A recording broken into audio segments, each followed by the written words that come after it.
Is China utilizing Latin America as a pawn to challenge the US on the global stage? What is driving China's growing presence and influence in the region?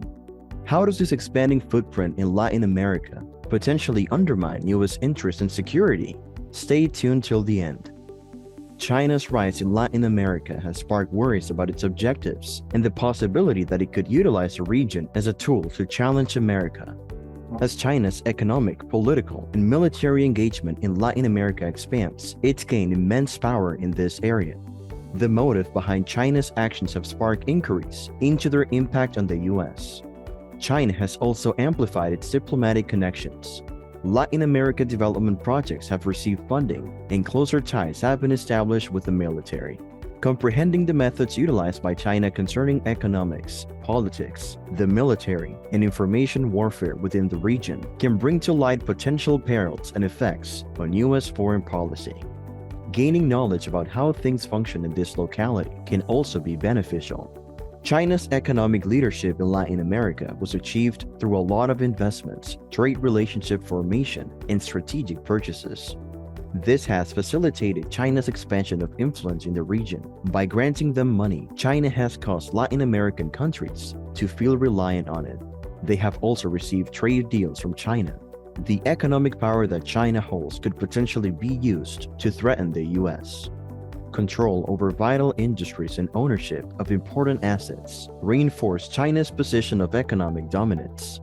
Due to the significant dependence of Latin America on Chinese investments in trade, China can apply economic pressure and transform the way things operate in the area.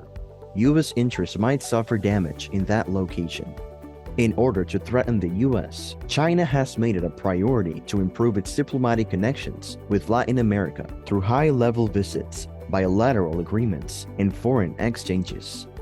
By providing loans, China has engendered a feeling of obligation in Latin American countries, which should express gratitude.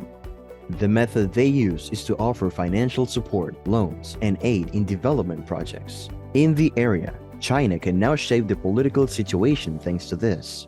It also assists China in obtaining support from foreign groups for its plans. For China to carry out its attack plans against the US, it is reliant on the proficiency of its military presence and collaboration in Latin America.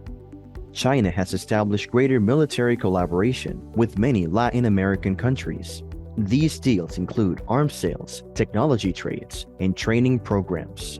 The chance to build stronger connections between China and Latin America's military forces has arisen. The strength and influence of this will escalate in the area.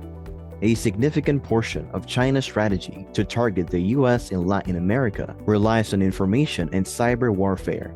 In the area, China employs several different approaches to shape stories, sway public opinion, and undermine US strength. Chinese media disseminates its narrative and a contrasting outlook that correspond with its objectives. Similarly, cultural exchanges facilitate this objective as well. Computer espionage and attempts to influence technology to obtain information and harm US interests are also practiced by China. The use of Latin America by China to target the US raises several issues. It generates multiple repercussions. Less US influence in the region implies greater difficulty in promoting its values and objectives. The rising power and influence of China over dominant industries pose economic as well as military threats through economic superiority, infrastructure projects, diplomatic engagement, military cooperation, and cyber warfare tactics. China hopes to diminish US influence in the area while advancing its own. US interests are negatively impacted due to this, resulting in problems such as reduced power, financial loss, and alterations in the global political scenario. National security is also threatened. The US can tackle these challenges by implementing a comprehensive approach that encompasses reinforcing regional partnerships, improving economic ties, fighting disinformation, enhancing cybersecurity, and actively pursuing diplomacy. If you found this video informative, like, share, and subscribe to our channel.